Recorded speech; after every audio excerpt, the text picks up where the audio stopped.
चलो बैठो एलिस बेटा। हाँ देखो, अब मैंने बताया था कि फ्लोरीन की रिएक्शंस जो है उसका रेट बहुत है, दैट इज अनकंट्रोल्ड रिएक्शंस है, लेकिन आयोडीन की रिएक्शन बहुत स्लो रिएक्शंस है, बहुत स्लो रिएक्शन है, रेट इतना हो जाता है टेंडिंग टू जीरो हो जाता है। नेक्स्ट हमें सिर्फ सिग्निफिकेंट जो रिएक्शन चल रही है वो सिर्फ क्लोरीन और ब्रोमीन की चल रही है, क्लोरीनेशन और ब्रोमिनेशन ही देखना है। आयोडीनेशन भी बता दूंगा आपको कि अगर आपने strong reducing agent oxidising agent ले लिया तो आयोडीनेशन ऑफ रिएक्शन भी आप करा सकते हो। कैसे करा सकते हो इसकी भी बात करेंगे। अब देखो मैंने आपको रिएक्टिविटी और सिलेक्टिविटी में बताया था कि reactivity is inversely proportional to selectivity. जैसे कि मैंने बताया आपको chlorine is more reactive than that of the bromine, इसलिए bromine is more selective than that of the chlorine. और सिलेक्टिविटी होती क्या है, that is tendency to attack, that is selection of positions to attack. Position को select करते हैं, that is attacking reagent जो है पोजीशन को सिलेक्ट करते हैं कि कहां पे जाके उन्हें अटैक करना है। ब्रोमीन जो है वो सिलेक्टिव रिएजेंट्स है, उसका लिए मैंने बताया था आपको कि इसका प्राइमरी दिखेगा तो इग्नोर मार देगा, सेकेंडरी दिखेगा तो इग्नोर मार देगा, लेकिन जैसे ही टर्शियरी दिखेगा वैसे अटैक कर देगा वहां पे। मतलब इतना टर्शियरी के लिए इतना ज्यादा सिलेक्टिव होता है ब्रोमीन। इसे कहा था हमने रिएक्टिविटी और सिलेक्टिविटी। अब हम बात कर रहे थे क्लोरीनेशन ऑफ अल्केन की, तो मैंने आपको क्लोरीनेशन ऑफ मीथेन बताया था। अब उसका थोड़ा मैकेनिज्म भी बता देता हूं, काइनेटिक्स भी बता देता हूं, एनर्जी कैसे वैरी करती है, ओए एनर्जी कैसे वैरी करती है इसकी भी बात करेंगे हम, ठीक है। सो देखो इधर देखो बेटा, अब बात करेंगे हम that is the chlorination of methane, that is the chlorination of methane, chlorination of methane. Methane बोले तो क्या होता है, दैट इज CH4। इसका मैकेनिज्म बता देता हूं आपको, या तो कोई भी अल्केन का बता सकते हैं, लेकिन इसका मैकेनिज्म बता दूंगा आपको। कितने स्टेप में रिएक्शंस होती है आपको नजर तो आ रहा है कि एक स्टेप में रिएक्शंस हो रही है। कैसे, इधर देखो आपको क्या नजर आ रहा है कि एक ही स्टेप में रिएक्शंस हो रही थी। कैसे हो रही थी, इधर देख लीजिए आप, ये था हमारे पास में CH4 और यहां पे लिया था हमने दैट इज Cl2, और Cl2 this reaction is carried out in presence of the ultraviolet light और रेडिएशंस लिया है हमने, ठीक है। हुआ क्या था, यहां से एक हाइड्रोजन हटाना है, यहां पे हमने क्या डालना है, दैट इज 1 क्लोरीन इंट्रोड्यूस करना है। अब मैंने बोला था कि यहां पे आपको जो डायरेक्ट हैलोजनेशन है, डायरेक्ट हैलोजनेशन में होता क्या है कि आपको mixture of di tri and mono के साथ में डाई ट्राई और टेट्रा हैलाइड्स भी मिल जाते हैं, लेकिन उस रिएक्शंस को आपको प्रिवेंट करना है, सिर्फ मोनो हैलाइड तक ही रोक के रखना है रिएक्शन को। तो आपको अल्केन कैसे लेना पड़ेगा बेटा, एक्सेस में लेना पड़ेगा। अल्केन क्या लेना पड़ेगा, एक्सेस में। जैसे ही आप अल्केन एक्सेस में लोगे तो यहां पे रिएक्शन मोनो हैलाइड पे रुक जाएगी, तो क्या मिलेगा आपको, CH3 बॉन्ड Cl और प्लस HCl। इसे कहते हैं हम दैट इज क्लोरोमीथेन। क्या बोलते हैं इसे, क्लोरोमीथेन, दैट इज मोनोहैलाइड्स हो गया। ये तो क्या हो गया, मोनोहैलाइड्स हो गया। रिएक्शन को हमने यहां पे जाके रोक दिया, तो ये रिएक्शन है that is a chlorination of methane. इसे क्या कहते हैं हम, क्लोरीनेशन ऑफ मीथेन कहते हैं। अब ये रिएक्शन एक्चुअल में होती कैसे, आपको तो नजर आ रहा है एक ही स्टेप में रिएक्शन हो रही है, लेकिन एक्चुअल में ये रिएक्शन 4 स्टेप में होती है। इसमें ये रिएक्शन बेटा 4 स्टेप में होती है। तो पहले कैसी होगी, पहले होगी इनिशिएशन, चेन इनिशिएशंस कहते हैं, चेन प्रोपैगेशंस होता है। इसमें चेन प्रोपैगेशन में 2 स्टेप आती है और एक आता है चेन टर्मिनेशन। अब सवाल यह है कि चेन इनिशिएशन किसे कहेंगे, प्रोपैगेशन किसे कहेंगे, या टर्मिनेशन किसे कहेंगे।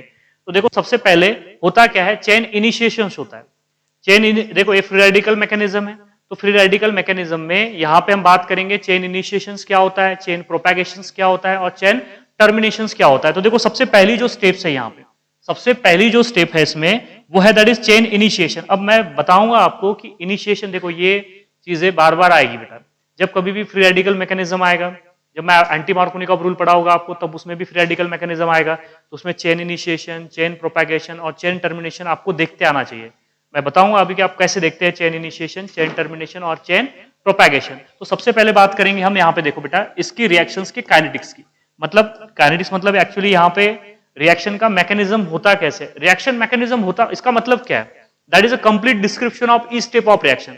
जो रिएक्शंस हो रही है वो एक्चुअल में कितने स्टेप में हो रही है, कितनी नंबर ऑफ स्टेप में हो रही है, 1 स्टेप में हो रही है, 2 स्टेप में हो रही है, 3 स्टेप में हो रही है या 4 स्टेप में हो रही है, कितनी स्टेप में होती है उसे कहते हैं हम रिएक्शन मैकेनिज्म।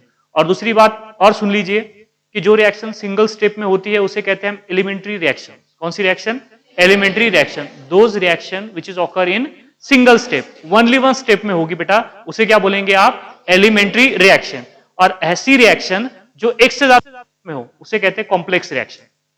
दोबारा से सुनो, जो सिंगल स्टेप में होंगी उसे क्या कहेंगे, एलिमेंट्री रिएक्शन, एलिमेंट्री रिएक्शन। और जो एक से ज्यादा स्टेप में होगी उसे क्या कहेंगे, कॉम्प्लेक्स रिएक्शन, कॉम्प्लेक्स रिएक्शन। और रिएक्शन मैकेनिज्म क्या है, complete description of each step of reaction. जो जितनी भी स्टेप इन्वॉल्व है कॉम्प्लेक्स रिएक्शंस में वो सारी की सारी हम मेंशन कर रहे हैं, तो उसी को हम क्या कहते हैं, रिएक्शन मैकेनिज्म। मैं बार बार बोल रहा था रिएक्शन मैकेनिज्म, रिएक्शन मैकेनिज्म क्या होता है, पहले ये तो समझ लीजिए कि रिएक्शन मैकेनिज्म होता क्या है। जो रिएक्शन बेटा हो रही है, कितने स्टेप में हो रही है, उनका कंप्लीट डिस्क्रिप्शन को ही हम क्या कहते हैं, रिएक्शन मैकेनिज्म। अब मैंने ये बोला है आपको कि रिएक्शन 4 स्टेप में होती है, तो देखो इसमें सबसे पहली जो स्टेप है बेटा, सबसे पहली जो स्टेप है, मैं S1 करके लिख दूं, चलेगा यहां पे S1 करके लिख दूंगा यहां पे, स्टेप 1। स्टेप 1 होती है दैट इज चेन इनिशिएशन। अब चेन इनिशिएशन होता क्या है, इधर देख लीजिए आप, दैट इज चेन इनिशिएशन, मतलब रिएक्शन को शुरुआत हो रही है यहां से। चेन इनिशिएशन में रिएक्शन को क्या हो रही है, शुरुआत हो रही है, रिएक्शन यहां से इनिशिएट हो रही है। तो सबसे पहली जो स्टेप है उसमें क्या होता है पता है आपको, ये जो क्लोरीन क्लोरीन का बॉन्ड टूटता है, क्लोरीन क्लोरीन का बॉन्ड टूटता है। अब मुझे एक बात बताइए, क्लोरीन दोनों सिमिलर एटम है, दोनों सिमिलर एटम है, दोनों में इलेक्ट्रॉनिक का गैप क्या है बेटा, 0 है। तो प्रोबेबिलिटी, जैसे ही हम यहाँ पे अल्ट्रावायलेट लाइट लेंगे, क्या लेंगे, अल्ट्रावायलेट लाइट, या इसके साथ में हमने नॉन पोलर सॉल्वेंट ले लिया, कोई कार्बन टेट्राक्लोराइड, या फिर हमने कार्बन डाइसल्फाइड ले लिया, जो इसको होमोलिटिक फिजन के लिए मजबूर कर देगा। होमोलिटिक अगर फिजन होगा तो पहला Cl एक इलेक्ट्रॉन रिटेन कर लेगा, दूसरा Cl एक एक इलेक्ट्रॉन, मतलब सिमेट्रिकल डिस्ट्रीब्यूशन है कि अनसिमेट्रिकल डिस्ट्रीब्यूशन है, सिमेट्रिकल डिस्ट्रीब्यूशन। ओए दैट इज सिमेट्रिकल डिस्ट्रीब्यूशन हो रहा है, तो इसे क्या कहते हैं बेटा, होमोलिसिस। क्या बोलते हैं इसे, होमोलिसिस। और होमोलिसिस में क्या बनते हैं, फ्री रेडिकल की आयंस, फ्री रेडिकल्स बनते हैं। तो कैसे बनेगा, ये बनेगा Cl फ्री रेडिकल्स, और ये दूसरा क्या बनेगा, Cl फ्री रेडिकल। अब ये जो फ्री रेडिकल है आपको अच्छे तरीके से पता है बेटा, ये क्या होते हैं, हाईली अनस्टेबल। ये क्या होते हैं, हाईली अनस्टेबल। आपकी तरह नहीं होते बेटा, ये चुपचाप आपकी तरह नहीं बैठते, कुछ ना कुछ करेगी यहाँ पे। तो this are the highly unstable. अब ये हाईली अनस्टेबल है तो क्या कोशिश करेंगे, स्टेबल होने की कोशिश करेंगे। तो अब सवाल ये है कि ये स्टेबल कैसे होगी, सबको समझ में आ रहा है। देखो मैंने सबसे पहले बताया आपको चेन इनिशिएशन, चेन इनिशिएशन में रिएक्शन कैसे इनिशिएट होती है। तो सबसे पहले क्लोरीन क्लोरीन का जो बॉन्ड है बेटा वो होमोलिटिकली टूटता है, होमोलिटिक फिजन से टूटता है और Cl फ्री रेडिकल बनते हैं। अब यहां पे अगर आपने ब्रोमीन लिया तो ब्रोमीन फ्री रेडिकल बनेंगे, आयोडीन लिया तो आयोडीन फ्री रेडिकल बनेंगे, अगर आपने फ्लोरीन लिया तो फ्लोरीन फ्री रेडिकल बनेंगे। अब वो डिपेंड करता है। अब मुझे एक बात बताइए, ये बॉन्ड तोड़ने की जो प्रोसेस है ये एंडोथर्मिक है कि एक्सोथर्मिक है, एंडोथर्मिक है, एनर्जी अब्सॉर्ब होगी। अब डिपेंड करता है कि किसकी बॉन्ड एनर्जी ज्यादा है। अब हैलोजन तो हम 4 लेके चलते हैं एस्ट्रोडिन को छोड़ के, fluorine chlorine bromine and iodine. यहां पे ये जो रिएक्शन है बेटा ये एंडोथर्मिक रिएक्शन में ग्राफिकली बताऊंगा आपको, ये एंडोथर्मिक रिएक्शन है, मतलब यहां पे जो डेल्टा H है वो क्या है, ग्रेटर देन 0। अगर ग्रेटर देन 0 है तो एंडो है कि एक्सो है, एंडोथर्मिक, एंडोथर्मिक। एंडोथर्मिक का मतलब क्या होगा, एनर्जी अब्सॉर्ब की एनर्जी रिलीज, एनर्जी अब्सॉर्ब। अब सवाल यह है कि कितनी एनर्जी अब्सॉर्ब होगी, जितनी बॉन्ड एनर्जी होगी उतनी। बॉन्ड तोड़ने के लिए जितनी अमाउंट ऑफ एनर्जी रिक्वायर्ड होती है उसी को क्या कहते हैं, बॉन्ड एनर्जी कहते हैं। तो बॉन्ड एनर्जी डिसाइड करती है कि होमोलिटिक फिजन कितने एनर्जी पे होगा। अब सबकी बॉन्ड एनर्जी अलग अलग है। अब आपको अच्छे से पता है कि अगर मैं बॉन्ड एनर्जी की अगर बात करूं, यहां पे किसकी बात करेंगे बेटा हम, बॉन्ड एनर्जी की, तो सबसे ज्यादा बॉन्ड एनर्जी किसकी होती है, क्लोरीन की होती है। क्लोरीन से कम किसकी होती है, ब्रोमीन की होती है। और ब्रोमीन से कम किसकी होती है बेटा, नहीं नहीं नहीं यार, फ्लोरीन की होती है। फ्लोरीन से कम किसकी होती है, आयोडीन की। मतलब सबसे बॉन्ड एनर्जी कम किसकी है, आयोडीन की है। मतलब आयोडीन का बॉन्ड जल्दी टूट जाएगा, आय बॉन्ड, सही है। क्यों टूटेगा, साइज बड़ी है, साइज बड़ी है, इंटरन्यूक्लियर डिस्टेंस कम है, बॉन्ड लेंथ ज्यादा है ना। बॉन्ड लेंथ ज्यादा होगी तो बॉन्ड एनर्जी कम होती है, पढ़ा चुका हूं आपको केमिकल बॉन्डिंग में, बता चुका हूं। अब सवाल यह है कि फ्लोरीन तो साइज में छोटा है, फ्लोरीन साइज में छोटा है तो पास पास हो गए, इंटर आयनिक डिस्टेंस तो कम होगा, बॉन्ड लेंथ तो छोटी होगी, फोर्स ऑफ अट्रैक्शन ज्यादा होगा, तो बॉन्ड एनर्जी कम क्यों होगी इसकी, due to presence of 3 lone pair. क्योंकि क्लोरीन के ऊपर क्या है, फ्लोरीन के ऊपर यहां पे पहले फ्लोरीन के ऊपर 3 लोन पेयर है, दूसरे फ्लोरीन के ऊपर 3 लोन पेयर है। अरे आप समझ नहीं पा रहे हो कि इस चीज को, ये देखो ये फ्लोरीन है बेटा, ये क्या है, फ्लोरीन बॉन्ड फ्लोरीन। अब मुझे एक बात बताइए, यहां पे एक लोन पेयर है, यहां पे एक लोन पेयर है, यहां पे एक लोन पेयर है, सिमिलरली यहां पे लोन पेयर है, यहां पे लोन पेयर है, यहां पे लोन पेयर है। तो ये लोन पेयर देखो, इनकी साइज छोटी होने की वजह से, ओए साइज छोटी होने की वजह से इनकी लोन पेयर पास पास आ जाएंगे। तो अट्रैक्ट करेगी कि रिपेल करेगी, नहीं यार, रिपेल करेंगे। मैंने बताया आपको एलपीएलपी रिपल्शन ज्यादा होता है करके। तो फ्लोरीन स्टेबल है कि फिर नहीं है, अनस्टेबल है। मतलब पहला फ्लोरीन दूसरे फ्लोरीन से एकदम क्या होना चाहता है, डिटैच होना चाहता है। क्यों डिटैच होना चाहता है, क्योंकि ये लोन पेयर रिपल्शन बहुत ज्यादा हो जाता है, इस वजह से इसकी बॉन्ड एनर्जी क्या हो जाएगी, कम हो जाएंगी। अब सवाल ये है कि सर बोलेंगे सर क्लोरीन के ऊपर, ओए क्लोरीन के ऊपर भी तो लोन पेयर है, तो क्लोरीन की साइज बड़ी होती है ना, तो वो इतने डिस्टेंस पर होती है कि वहां पे मिनिमम रिपल्शन होता है। क्लोरीन साइज में बड़ा है ना, तो लोन पेयर थोड़ी दूर होंगी ना, जितनी फ्लोरीन में है उससे तो थोड़ी दूरी होगी, रिपल्शन भी क्या होगा, कम होगा। रिपल्शन कम होगा, इसका क्या मतलब है, इसकी बॉन्ड एनर्जी क्या होगी, ज्यादा होगी। मैं आपको यहाँ पे एनर्जी कैसे वैरी करती है डायग्रामेटिकली बताने वाला हूं, थोड़ा वेट कीजिए। लेकिन आपको यहाँ पे मैंने अभी बता दिया कि क्लोरीन की बॉन्ड एनर्जी ज्यादा क्यों है ब्रोमीन से, ब्रोमीन की क्यों ज्यादा है फ्लोरीन से, फ्लोरीन की क्यों ज्यादा है आयोडीन से। सबको समझ में आ गया, क्लियर है। अब इधर देखिए आप, अब ये हो गया चेन इनिशिएशन। अब चेन इनिशिएशन के बाद में देखो, ये इसे हटा देता हूं अभी का। चेन इनिशिएशन के बाद में अब बात करेंगे हम किसकी, चेन प्रोपैगेशन। अब चेन प्रोपैगेशन होती कैसे, इधर देख लीजिए। सेकंड स्टेप में 2 स्टेप है बेटा, सेकंड स्टेप में 2 स्टेप है। पहली क्या है, चेन इनिशिएशन, दूसरी क्या है बोलो बेटा, दैट इज चेन प्रोपैगेशन। बोलना पड़ेगा यार क्योंकि नई चीजें हैं आपको, दैट इज क्या बोलेंगे आप इसे, चेन प्रोपैगेशन। अब चेन प्रोपैगेशन है तो अब मैंने ये बोला कि जो रिएक्शन में जो फ्री रेडिकल बने हैं ये चुपचाप तो नहीं बैठेंगे ना कुछ तो करेगी गड़बड़। अब ये क्या कर देते हैं पता है, इधर देख लीजिए, ये जो क्लोरीन फ्री रेडिकल है, ये क्या है बेटा, क्लोरीन फ्री रेडिकल। अब मुझे एक बात बताइए, क्लोरीन फ्री रेडिकल है और ये मेरे पास में मीथेन है, ये क्या है बेटा, मीथेन, CH4 है ना, CH4। तो ये क्लोरीन फ्री रेडिकल क्या करता है, ये क्लोरीन फ्री रेडिकल अब जुड़ना चाहता है किसके साथ में, CH3 के साथ में या H के साथ में, जिस किसी के भी साथ में जुड़ना चाहेगा। तो ये क्या करता है, अब ये जो बॉन्ड है ये कार्बन और हाइड्रोजन के बीच में बॉन्ड है। अब कार्बन और हाइड्रोजन के बीच में जो बॉन्ड है वो तो हेटेरोलिटिक फ्यूजन से टूटना चाहिए, लेकिन प्रेजेंस ऑफ फ्री रेडिकल यहां पे भी होमोलिटिक फ्यूजन हो जाता है। देखो होमोलिटिक फ्यूजन बेटा एक्सटर्नल फैक्टर पे डिपेंड करता है, जरूरी नहीं कि दोनों एटम्स की इलेक्ट्रॉनिक सेम होनी चाहिए। अब ये बॉन्ड जो है कार्बन और हाइड्रोजन का हेटेरोलिटिक फ्यूजन से टूटना चाहिए, लेकिन due to presence of this free radical that bond is break due to homolytic fusion. तो यहां पे होता क्या है, इधर देख लीजिए आप, इधर देखो बेटा, यहां पे क्या होता है, मैं इसे थोड़ा दोबारा से लिखता हूं, इधर देखो, दोबारा से लिख रहा हूं बेटा, इधर देखो। सबसे पहले क्या लिखा हमने यहां पे बोलो, CH3 बॉन्ड H, और यहां पे क्या हो गया बोलो, Cl फ्री रेडिकल। अब मुझे एक बात बताइए, Cl फ्री रेडिकल को स्टेबल होने के लिए कितने इलेक्ट्रॉन की जरूरत है, 1। और यहां पे देखिए क्या होगा, हाइड्रोजन अपना इलेक्ट्रॉन ले लेगा और यहां पे कार्बन अपना इलेक्ट्रॉन ले लेगा, ये वाला कार्बन, तो ये भी हो जाएगा मिथिल फ्री रेडिकल, ये हाइड्रोजन फ्री रेडिकल हो जाएगा। अब बताइए, अब ये मिथिल फ्री रेडिकल के साथ में कंबाइन होगा कि Cl फ्री रेडिकल, Cl जो फ्री रेडिकल है हाइड्रोजन के साथ में कंबाइन होगा या CH3 के साथ में कंबाइन होगा। आसान क्या है उसके लिए, हाइड्रोजन के साथ कंबाइन होना, क्योंकि हाइड्रोजन एटम छोटा है, उसके साथ उसमें कंबाइन होना क्या होगा, उसे आसान होगा। तो ये क्या करेगा, अपना इलेक्ट्रॉन किसको दे देगा बेटा, हाइड्रोजन को, और हाइड्रोजन के साथ में बॉन्ड बना देगा। तो बनेगा क्या बोलो यहां पे, that is CH3 free radical, यहां पे क्या बनेगा, CH3 फ्री रेडिकल प्लस क्या बन जाएगा, HCl, क्या बन जाएगा, HCl। ये होगी दैट इज चेन प्रोपैगेशन। अब इस चेन प्रोपैगेशन में अब फिर से फ्री रेडिकल बना है, फिर से क्या बन गया, फ्री रेडिकल। अब ये भी चुपचाप नहीं बैठेगा, ये क्या करता है पता है, ये जो CH3 फ्री रेडिकल है, दूसरी स्टेप देखो, इसमें ये पहली स्टेप है और इसमें ये दूसरी स्टेप है, ये इसके अंदर ही बता रहा हूं, इसके अंदर ही ये पहली स्टेप है और इसके अंदर ही ये दूसरी स्टेप है। ये जो CH3 फ्री रेडिकल आया है, अब ये भी तो चुपचाप नहीं बैठेगा, ये जो मॉलिक्यूलर Cl2 है इसे ब्रेक कर देगा।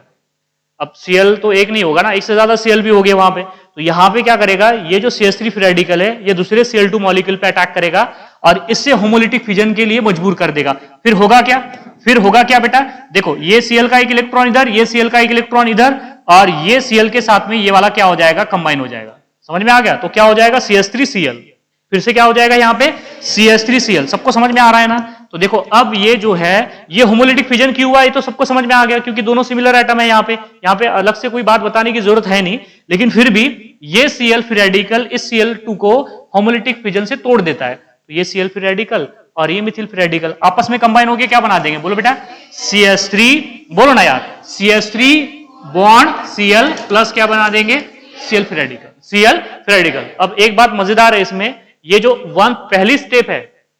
पहली स्टेप है, अगर यहां पे ClBr आए है तो ये एंडोथर्मिक है, क्योंकि यहां पे भी बॉन्ड टूट रहा है।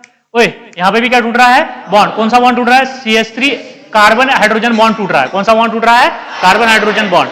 अब ये जो कार्बन हाइड्रोजन बॉन्ड टूट रहा है Cl फ्री रेडिकल की वजह से, तो इसमें अगर फ्री रेडिकल ClBr आए है तो ये एंडोथर्मिक है, लेकिन अगर आपने यहां पे फ्लोरीन फ्री रेडिकल ले लिया तो एक्सोथर्मिक हो जाती है।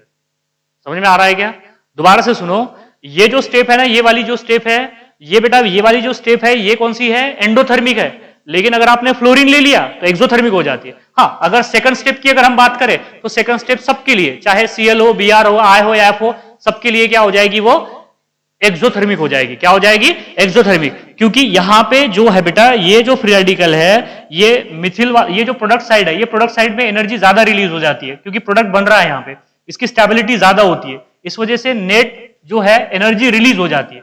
एब्जॉर्ब होने से बॉन्ड, हाँ बिल्कुल बॉन्ड टूट रहा है, बॉन्ड टूटने में जितनी एनर्जी रिलीज होगी और बॉन्ड बनने में जितनी एनर्जी क्या होगी, बॉन्ड टूटने में जितनी एनर्जी अब्सॉर्ब होगी और बॉन्ड टूटने में जितनी एनर्जी रिलीज होगी, तो नेट रिलीज ज्यादा होती है। मान लीजिए बॉन्ड टूटने में 100 जूल एनर्जी रिलीज एब्सॉर्ब हो रही है, लेकिन बॉन्ड के बनने में तो जूल एनर्जी रिलीज हो जाती है, तो नेट तो 100 रिलीज ही हो रही है ना, तो इसी वजह से ये दूसरी स्टेप है, ये क्या हो जाती है, एक्सोथर्मिक हो जाती है। इधर देखो मैं ये नहीं बता रहा यहां पे आके आपको ये एंडोथर्मिक है, हाँ ये एंडोथर्मिक कब है, जब ClBr आया होगा, लेकिन जैसे ही फ्लोरीन लोगे आप एक्सोथर्मिक हो जाएगी। हाँ ये वाली जो है बिल्कुल डेफिनेटली चाहे ClBr आए हो, ये सबके लिए क्या होगी बोलो यहां पे, इसके लिए सबके लिए क्या होगा, डेल्टा H निगेटिव होगा, मतलब ये कौन सी रिएक्शन होगी, एक्सोथर्मिक रिएक्शन होगी। कौन सी होगी, एक्सोथर्मिक रिएक्शन। सबको समझ में आ रहा है ना। मैं दोबारा से इसका काइनेटिक एक्सप्रेशन बताने वाला हूं आपको कि एनर्जी कैसे वेरी कर रही है, ठीक है। तो देखो चेन इनिशिएशन सबको समझ में आ गया। सबसे पहले Cl का बॉन्ड होमोलिटिक फ्यूजन से टूटेगा, Cl फ्री रेडिकल बनेंगे। अब Cl फ्री रेडिकल जो है हाईली अनस्टेबल है, कुछ ना कुछ गड़बड़ करेंगे तो चेन प्रोपैगेशन में पार्टिसिपेट करेंगे।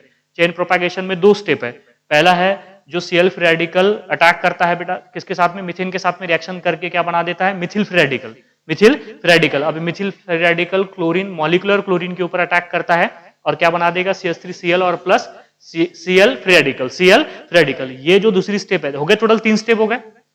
कितने स्टेप है, 3 स्टेप। अब ये 3 स्टेप में की ये जो तीसरी स्टेप है बेटा ये एक्सोथर्मिक है, ये एक्सोथर्मिक भी हो सकती है, एंडोथर्मिक भी हो सकती है, डिपेंड करता है कि कौन सा फ्री रेडिकल यूज कर रहे हैं, Cl free radical, bromine free radical या आयोडीन फ्री रेडिकल यूज कर रहे हैं। अब चौथी स्टेप मतलब थर्ड स्टेप, इसमें 2 बता दिया आपको। अब लास्ट स्टेप जो है वो है चेन टर्मिनेशन। इधर देखो आप चेन टर्मिनेशन देख लीजिए आप, चेन टर्मिनेशन क्या होती है, what is chain termination. Third step S3 लिख दूं यहां पे, दैट इज चेन टर्मिनेशन। मैं टर्मिनेशन कब बोलेंगे ये बात भी आपको बताने वाला हूं, पहले काइनेटिक्स देख लीजिए आप, ठीक है। चेन टर्मिनेशन पहली कौन सी थी बेटा बोलो, चेन इनिशिएशन। क्या थी, चेन इनिशिएशन। दूसरी क्या है बोलो, चेन प्रोपैगेशन। प्रोपैगेशन में यहां पे क्लोरीनेशन ऑफ मीथेन में कितने स्टेप हो रहे हैं, 2। और जो यहां पे चेन टर्मिनेशन है, चेन टर्मिनेशन है। अब चेन टर्मिनेशन में क्या होता है कि रिएक्शन में जो कोई भी फ्री रेडिकल बने हैं वो सारे आपस में कंबाइन हो जाएंगे। जो कोई भी फ्री रेडिकल बने, देखो सबसे पहले कौन सा फ्री रेडिकल बना था बोलो, Cl फ्री रेडिकल बना है। अब ये Cl फ्री रेडिकल Cl के साथ में कंबाइन होगा। चेन टर्मिनेशन में जितने भी फ्री रेडिकल बने हैं उन्हें कंबाइन कर दो आप, जितने भी फ्री रेडिकल बने हैं उन्हें कंबाइन कर दो। सेम फ्री रेडिकल बने हैं तो पहले सेम को कंबाइन करो, डिफरेंट बने हैं तो फिर डिफरेंट को कंबाइन करो। मतलब पहले ये और ये, बाद में, समझ में आ रहा है ना। पहले ये देखो Cl को मैं कंबाइन करके बताता हूं कैसे कंबाइन हो गया। ये इलेक्ट्रॉन यहां पे आएगा, ये इलेक्ट्रॉन यहां पे आएगा, तो बोलो क्या बनेगा यहां पे, Cl2 बनेगा, बिल्कुल है। इसके अलावा कौन से फ्री रेडिकल बनेंगे, CH3 फ्री रेडिकल भी बना है तो CH3 को भी कंबाइन कर दीजिए यहां पे, CH3 फ्री रेडिकल और प्लस क्या बोलेंगे बेटा यहां पे, CH3 फ्री रेडिकल। अब इन दोनों को भी कंबाइन कर दीजिए आप, इसी को चेन टर्मिनेशन कहते हैं बेटा, इसी को क्या कहते हैं, चेन टर्मिनेशन। तो देखो यहां पे क्या बनेगा, CH3 बॉन्ड CH3, देखो इथेन बन गया। क्लोरीनेशन ऑफ मिथेन में इथेन बनता है क्या, पूछा गया आपको, तो बनता है बेटा इथेन भी। बच्चे बोल देते कि क्लोरीनेशन ऑफ मिथेन में तो मिथिल क्लोराइड बनता है, इथेन कहां से बनेगा, नहीं, इथेन भी बनता है चेन टर्मिनेशन में। ये बात दिमाग में रख लीजिए, इस पे क्वेश्चंस आते हैं। अब बोलो, अब दोनों को मिक्स कर देंगे, दोनों को क्या कर देंगे, पहले मिक्स कर देंगे। सबको समझ में आया। ये देखो ये CH3 फ्री रेडिकल है और ये कौन सा है बेटा, Cl फ्री रेडिकल। दोनों को मिक्स कर दीजिए यहां पे, तो बोलो क्या बन जाएगा यहां पे, CH3 बॉन्ड Cl। इसी को कहते हैं हम चेन टर्मिनेशन। क्या बोलते हैं इसे, चेन टर्मिनेशन। जितने भी फ्री रेडिकल बने हैं उन सब फ्री रेडिकल को जोड़ दीजिए। पहले ये A, ये वाला, ये दोनों कर दिए हमने, AA, समझ में आ गया। बाद में OO, बाद में AO, समझ में आया क्या, नहीं समझ में आया क्या, पहले दोनों को कंबाइन किया हमने, ये AA हो गया, ये OO हो गया, ये AO हो गया। आया समझ में अभी। तो इसे कहते हैं हम, दैट इज चेन टर्मिनेशन। क्या बोलेंगे इसे, चेन टर्मिनेशन। क्लियर है सबको बातें। लास्ट स्टेप में जितने भी फ्री रेडिकल बने हैं उन्हें बेटा जोड़ना है आपस में, तो that is the chain termination, chain termination. अब देखो एक शॉर्टकट बताता हूं कि चेन टर्मिनेशन और चेन प्रोपैगेशन कैसे देखते हैं। मुझे एक बात बताइए, आपने 2 स्टेप देखी है, इधर देखो आप, चेन इनिशिएशन देख लीजिए आप। चेन इनिशिएशन में क्या फ्री रेडिकल नजर आ रहे हैं आपको, नजर आ रहे हैं फ्री रेडिकल। चेन टर्मिनेशन में फ्री रेडिकल विजिबल है आपको। बोलो रिएक्टेंट साइड में है कि प्रोडक्ट साइड में है, प्रोडक्ट साइड में है। जब फ्री रेडिकल प्रोडक्ट साइड में हो तो उसे चेन इनिशिएशन कहते हैं। जब रेडिकल कौन से साइड में हो बेटा, प्रोडक्ट साइड में, तो उसे क्या कहते हैं? Chain initiation. चेन टर्मिनेशन में देखो रेडिकल किधर है? प्रोडक्ट में है, रिएक्टेंट में है, या बोथ साइड में है? देखो इधर भी, यहां पे भी रेडिकल है, इधर भी रेडिकल है, इसमें देखो इधर भी रेडिकल है, इधर भी रेडिकल है। जब रेडिकल बोथ साइड हो, reactant as well as product, तो उसे कहते हैं चेन प्रोपैगेशन। क्या बोलते हैं उसे? Chain propagation. और चेन टर्मिनेशन में रेडिकल कौन से साइड है? सिर्फ और सिर्फ रिएक्टेंट साइड। क्या प्रोडक्ट साइड है? नहीं है, तो उसे कहते हैं चेन टर्मिनेशन। क्या बोलते हैं उसे? Chain termination. तो सबको समझ में आ गया? यहां पे मैं शॉर्ट में बता रहा हूं आपको, इधर देख लीजिए बेटा, यहां पे ये चीजें आपने दिमाग में रखनी है कि रेडिकल बेटा कौन कौन से साइड हो सकते हैं। रेडिकल यहां पे कौन से साइड में बोलो? यहां पे पहली साइड में कौन से है? प्रोडक्ट साइड में। Product side. रेडिकल अगर प्रोडक्ट साइड है, कौन से साइड में है बोलो बेटा? Product side. तो इसे क्या बोलेंगे आप? चलो बोलो रे, क्या बोलेंगे इसे? Chain initiation. क्या बोलेंगे? Chain initiation. अब ये हमेशा के लिए ध्यान में रख लीजिए आप कि चेन इनिशिएशन में रेडिकल प्रोडक्ट साइड होते हैं। अगर रेडिकल बोथ साइड है, कौन से साइड? Both side, reactant as well as product side, तो इसे क्या बोलते हैं बेटा? बोलो चेन प्रोपैगेशन। क्या बोलेंगे रे बेटा? बोलो that is chain propagation. Chain propagation. Chain propagation. अगर रेडिकल कौन से साइड है? Reactant side. रिएक्टेंट कौन से साइड है? सॉरी रेडिकल कौन से साइड है? Reactant side. अगर रेडिकल रिएक्टेंट साइड है तो क्या बोलेंगे? Chain termination. Chain termination. रहेगी बात दिमाग में? रेडिकल देखना है सिर्फ आपने, मतलब चेन टर्मिनेशन, चेन प्रोपैगेशन और चेन इनिशिएशन, ये सिर्फ रेडिकल जो that is free radical mechanism है उसी के लिए आप देखना है आपको। इसके अलावा आपने इलेक्ट्रोफिलिक के लिए, न्यूक्लियोफिलिक के लिए इनिशिएशन, प्रोपैगेशन और टर्मिनेशन नहीं देखना है, क्योंकि सिर्फ रेडिकल के लिए। रेडिकल अगर मान लीजिए प्रोडक्ट साइड है तो क्या बोलेंगे? Chain initiation. बोलना पड़ेगा यार, चेन इनिशिएशन। दोनों साइड है तो, बोथ साइड है तो प्रोपैगेशन। और अगर मान लीजिए रिएक्टेंट साइड हो तो चेन टर्मिनेशन। सबको समझ में आ गया? क्लियर है? अब एक बात देख लीजिए, मुझे बताइए, ये जो है क्लोरीनेशन ऑफ मीथेन है, क्या क्लोरीनेशन ऑफ मीथेन में क्लोरीन बन रहा है? बन रहा है। क्या क्लोरीनेशन ऑफ मीथेन में मीथेन बन रहा है? कहां बन रहा है मीथेन? मीथेन बन रहा है क्या? नहीं बन रहा बेटा। मीथेन बन रहा है क्या कहीं पे भी? नहीं। CH4 बन रहा है क्या? नहीं बन रहा है। क्या इथेन बन रहा है? बन रहा है। क्या मिथिल क्लोराइड बन रहा है? क्यों रे बेटा? ऐसे दे दिया है आपको, in chlorination of methane which of the following is not formed? Option A Cl2 ethane, and then option C that is CH3Cl, and option D is methane. Methane is not form. ना तो propane बनेगा ना तो methane बनेगा। समझ में आ रही ना बात? इसलिए मैकेनिज्म पढ़ना जरूरी है। नहीं तो बच्चे देख लेते हैं कि एक रिएक्शन देख लेंगे, चलो ये रिएक्शन देख के बेटा इस रिएक्शन को पढ़ के फायदा नहीं होगा आपका कि क्लोरीनेशन ऑफ मीथेन हो रहा है, बस मिथिल क्लोराइड और HCl बन रहा है यहाँ पे। समझ में आ गई बात? इस रिएक्शंस को देख के बेटा आपको नहीं समझ में आएगा, इसलिए मैकेनिज्म पढ़ना पड़ेगा आपको। इस तरीके से क्या होता है? मैकेनिज्म होता है। अब मुझे एक बात बताइए, ये जो थर्ड स्टेप जो बोला है हमने चेन टर्मिनेशन, ये एंडोथर्मिक होगी कि एक्सोथर्मिक होगी? एक्सोथर्मिक होगी। बॉन्ड बन रहे हैं यहाँ पे। फ्री रेडिकल क्या है? अनस्टेबल है। एनर्जी यहाँ पे है उनकी। समझ में आ गया? और वो कंबाइन होके फ्री रेडिकल से बेटा मॉलिक्यूल बन रहे हैं यहाँ पे, तो एनर्जी क्या हो जाएगी? कम हो जाएगी। तो एनर्जी रिलीज हो रही है कि एनर्जी अब्सॉर्ब हो रही है? रिलीज हो रही है। तो इन तीनों भी स्टेप में, चाहे वो फ्लोरीन हो, क्लोरीन हो, ब्रोमीन हो या फिर आयोडीन हो बेटा, चाहे आप यहां पे कुछ भी ले लीजिए, ये सभी स्टेप के लिए डेल्टा H क्या होगा बेटा? Less than 0। और लेस देन 0 का मतलब क्या होता है? एक्सोथर्मिक। क्या होता है? एक्सोथर्मिक। एनर्जी अब्सॉर्ब की release, energy release, energy release, stability आएगी, एनर्जी रिलीज होगी। जितनी ज्यादा एनर्जी रिलीज होगी उतनी ज्यादा क्या आएगी? स्टेबिलिटी आएगी। सबको समझ में आया? क्लियर है? So that is the chlorination of methane. कितने स्टेप में हो रहा है क्लोरीनेशन ऑफ मीथेन? 4 स्टेप में। प्रोपैगेशन में 2 स्टेप है बेटा, वो अलग अलग स्टेप है, वो कंसिडर करना पड़ेगा। नहीं तो ये मत जोड़ देना, नहीं तो फिर 7 स्टेप हो जाएंगे वो। ये तो बेटा चेन टर्मिनेशन में जितने फ्री रेडिकल बने हैं वो सारे के सारे प्रोडक्ट में कन्वर्ट हो रहे हैं। तो ये चेन टर्मिनेशन की एक ही स्टेप है। तो टोटल कितने स्टेप हो गए? 4 स्टेप हो गए। प्रोपैगेशन में 2 स्टेप है। नहीं तो क्लोरीनेशन ऑफ मीथेन बोल देंगे बच्चे 3 स्टेप में होता है करके, नहीं 3 स्टेप में नहीं होता है, 4 स्टेप में होता है। क्योंकि प्रोपैगेशन में कितने स्टेप है? 2 स्टेप है। अब इधर देखो, मैंने ये बताया आपको पहली स्टेप, ये पहली स्टेप बोलो, ये पहली स्टेप एक्सोथर्मिक है कि एंडोथर्मिक है? एंडोथर्मिक। एंडोथर्मिक। एनर्जी अब्सॉर्ब होगी, और कैसी अब्सॉर्ब होगी? जिसकी बॉन्ड एनर्जी ज्यादा होगी उसकी ज्यादा एनर्जी अब्सॉर्ब होगी, जिसकी बॉन्ड एनर्जी कम होगी वो उसकी एनर्जी कम अब्सॉर्ब होगी। सबको समझ में आ रहा है? अब मैं अगर पहली स्टेप का अगर आपको बेटा क्या बता दूं, पहली स्टेप का अगर आपको एनर्जी प्रोफाइल डायग्राम बता दूं, पहली स्टेप देखो बेटा S1 में हो क्या रहा था? बोलो बेटा।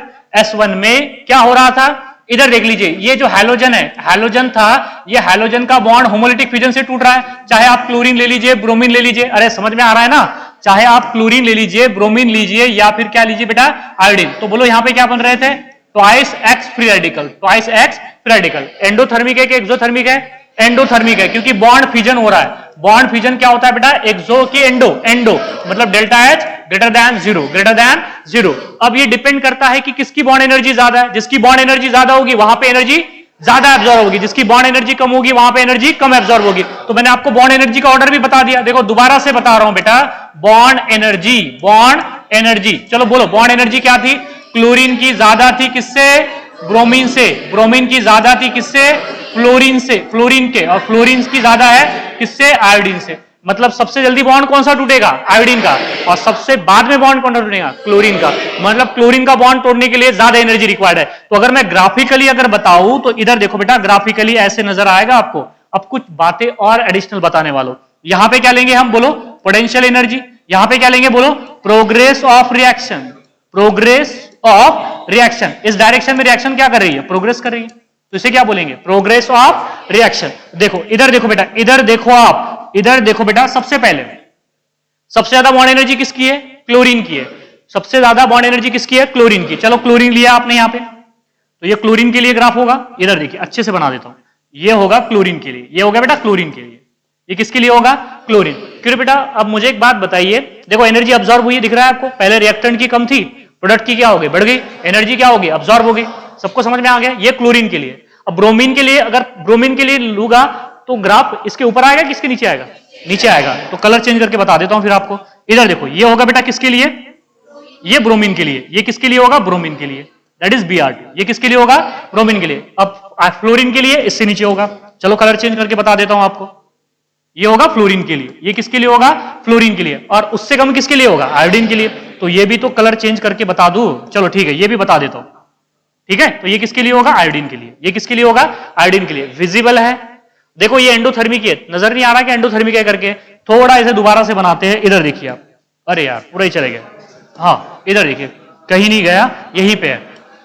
चलो इधर देखो, हाँ इधर देखो बेटा, देखो सबसे पहले किसकी बताएंगे, क्लोरीन की। तो क्लोरीन का ग्राफ कुछ ऐसे आएगा, ये हो गया दैट इज Cl2, ये क्या हो गया, Cl2। Cl2 के बाद में क्या बोला है, Br2, देखो ये हो गया दैट इज Br2, ये क्या हो गया बेटा, Br2। Br2 के बाद में ये क्या होगा, बोलो दैट इज F2, ये क्या हो जाएगा, F2। F2 के बाद में क्या हो जाएगा बेटा, दैट इज I2। इधर देख लीजिए आप, ये क्या हो जाएगा, I2 हो जाएगा। दिख रहा है आपको, साफ साफ नजर आ रहा है यहाँ पे एनर्जी कैसे वैरी हो रही है, एनर्जी कैसे वैरी हो रही है, बॉन्ड एनर्जी के साथ में बता दिया आपको। फ्लोरीन के लिए ज्यादा एनर्जी है, bromine than fluorine and then iodine.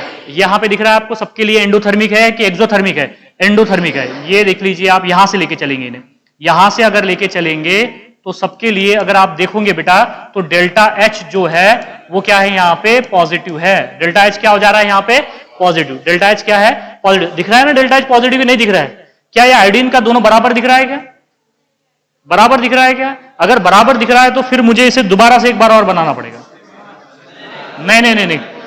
नहीं, फिर क्या करोगे, आपको देखने में जो चीजें जैसी दिखती है बेटा, आप वैसे संभाल लेते हो उसको, ठीक है। तो एक बार अगर और बन जाए तो ठीक है, ऐसा नहीं समझो कि मुझे बार बार बनाने में अच्छा लग रहा है करके, दो बार चलो इधर देखो बेटा, हाँ चलो इधर देखो, अभी ये यहां से लेते हैं, ये यहां से लेते हैं, इधर देख लीजिए आप।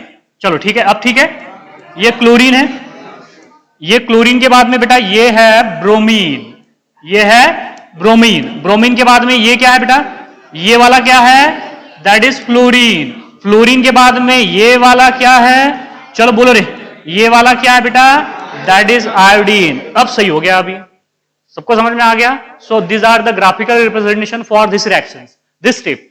दिख रहा है आपको, एंडोथर्मिक है सबके लिए क्या हो जाएगा, एंडोथर्मिक। लेकिन अब देखो चेन प्रोपैगेशन, चेन प्रोपैगेशन में मैंने जो दो स्टेप बताया आपको, चेन प्रोपैगेशन में जो दो स्टेप बताया इधर देख लीजिए, उसमें से पहली स्टेप देखो, ये चेन प्रोपैगेशन में जो पहली स्टेप बताया, कौन सी थी पहली स्टेप, ये जो रेडिकल बने हैं, ये रेडिकल बने जो है ये अल्केन पर अटैक करते हैं। ये किस पे अटैक करते हैं, अल्केन पे। इधर देखो बेटा, ये जो रेडिकल बने हैं, कौन से रेडिकल, एक्स फ्री रेडिकल, ये जो बने हैं ये किसके ऊपर अटैक करेंगे, अल्केन के ऊपर। अल्केन के ऊपर अटैक करेंगे तो क्या बनेगा, बोलो अल्किल फ्री रेडिकल, और प्लस क्या बन जाएगा बेटा, HX। अब ये वाली स्टेप देख लीजिए आप, अब ये वाली स्टेप में ClBrI एंडोथर्मिक है, लेकिन फ्लोरीन के लिए एक्सोथर्मिक है। मतलब कैसे? अगर मैं इसका ग्राफिकल रिप्रेजेंटेशन बताऊं, इसका ग्राफिकल रिप्रेजेंटेशन अगर आपको बताऊं तो ये ऐसे होगा। इधर देख लीजिए, यहां पे क्या है बोलो? Potential energy, potential energy. ओए यहां पे क्या है बोलो? Progress of reaction, progress of reaction. Progress of reaction का मतलब है इस डायरेक्शन में रिएक्शन प्रोग्रेस कर रही है, ठीक है? So that is the progress of reaction. अब मैंने क्या बोला आपको? मैंने ये बोला क्लोरीन के लिए क्या है बोलो? अरे क्लोरीन के लिए क्या है? एंडोथर्मिक। क्लोरीन के लिए क्या है? एंडोथर्मिक। यहां पे होगा Cl फ्री रेडिकल। ब्रोमीन के लिए क्या है बोलो? एंडोथर्मिक। ब्रोमीन के लिए क्या है बेटा? एंडोथर्मिक। ब्रोमीन के लिए क्या है? एंडोथर्मिक। आयोडीन के लिए क्या है? एंडोथर्मिक। आयोडीन के लिए क्या है? अरे ये देखो ना, ये स्टेप में देखो, अगर आपने यहां पे Cl लिया तो भी एंडोथर्मिक है, ब्रोमीन लिया तो भी एंडोथर्मिक है, और आयोडीन लिया तो भी एंडोथर्मिक है। और किसको कितनी एनर्जी लग रही है साइमल्टेनियसली बता रहा हूं, क्लियर है? लेकिन जैसे ही आपने फ्लोरीन लिया बेटा, जैसे ही आपने फ्लोरीन लिया तो क्या हो जाती है? एक्सोथर्मिक। क्या हो जाती है? एक्सोथर्मिक। यहां पे है F-। अब आप ही देख लीजिए, अब आप ही यहां से देखो बेटा, ये वाली जो स्टेप है, ये वाली जो स्टेप है, इधर देख लीजिए आप, ये वाली जो स्टेप है बेटा, ये वाली स्टेप इधर देख लो, ये एक्सोथर्मिक है कि एंडोथर्मिक है? डेल्टा H क्या है? Less than 0। डेल्टा H क्या है? Less than 0। नजर नहीं आ रहा है क्या डेल्टा H क्या है? Less than 0। लेकिन इनके लिए देख लो आप क्या है? Delta H greater than 0, greater than 0। यही छोटी छोटी चीजें है इसमें कि ये जो चेन प्रोपैगेशन है, इसमें जो पहली स्टेप है, पहली स्टेप जो ClBrI फ्री रेडिकल का जो अटैक हो रहा है अल्केन के ऊपर, उसमें ClBrI के लिए क्या है? एक्सोथर्मिक है। क्या है? एंडोथर्मिक है। क्या है? एंडोथर्मिक। लेकिन फ्लोरीन के लिए क्या है? एक्सोथर्मिक। सबको समझ में आया? अब ये फ्लोरीन के लिए एक्सोथर्मिक क्यों है? क्योंकि fluorine free radical highly unstable होता है, वो कोशिश करता है स्टेबल होने की, इसलिए जैसे ही मौका मिलेगा अल्केन पे एकदम से अटैक कर देगा और क्या बन जाएगा? एनर्जी कम हो जाएगी, फ्लोरीन फ्री रेडिकल, और यहां पे बना देगा अल्किल फ्री रेडिकल। इसका क्या मतलब है? इसका दूसरा मतलब ये होता है कि क्लोरीन और फ्लोरीन में सबसे पहला अल्किल फ्री रेडिकल कौन बनाएगा? फ्लोरीन बनाएगा, ना कि क्लोरीन। सबको समझ में आ गया? क्लियर है बात? यहां पे तो ये बातें आपके दिमाग में होनी चाहिए। हाँ, लेकिन अगर मैं इसमें दूसरी स्टेप बता दूं, दूसरी स्टेप क्या होती है कि अब ये अल्किल फ्री रेडिकल क्लोरीन के ऊपर, ब्रोमीन के ऊपर, आयोडीन के ऊपर अटैक करेगा, सबके लिए रिएक्शन एंडोथर्मिक, एक्सोथर्मिक हो जाती है। अब एनर्जी रिलीज होगी। अब एनर्जी क्या होगी? रिलीज होगी। मतलब चेन प्रोपैगेशन में ये होगी, पहली होगी। अब चेन प्रोपैगेशन में देखो बेटा, चेन प्रोपैगेशन में जो दूसरी स्टेप है, चेन प्रोपैगेशन में दूसरी स्टेप क्या है बोलो बेटा? ये जो अल्किल फ्री रेडिकल है, ये किसके ऊपर अटैक करेगा? रे X2 के ऊपर अटैक करेगा। X2 के ऊपर अटैक करेगा तो क्या बना देगा बोलो बेटा? R बॉन्ड X और प्लस क्या बना देगा? X free radical. अब ये जो रिएक्शन है, ये सबके लिए क्या होगी? एक्सोथर्मिक। इंपॉर्टेंट है। वो जो चेन प्रोपैगेशन में पहली स्टेप है, वो ClBrI के लिए एंडो है, लेकिन फ्लोरीन के लिए एक्सो है। ये सबके लिए, ये वाली जो रिएक्शन है, ये सबके लिए एक्सो है, सबके लिए एक्सो है। चाहे आप कोई भी ले लीजिए, चाहे आप कोई भी ले लीजिए, चाहे क्लोरीन ले लीजिए, ब्रोमीन ले लीजिए या आयोडीन ले लीजिए, सबके लिए क्या हो जाती है? एक्सोथर्मिक। एक्सोथर्मिक का मतलब क्या होगा? ये पोटेंशियल एनर्जी है, ये क्या है बेटा बोलो?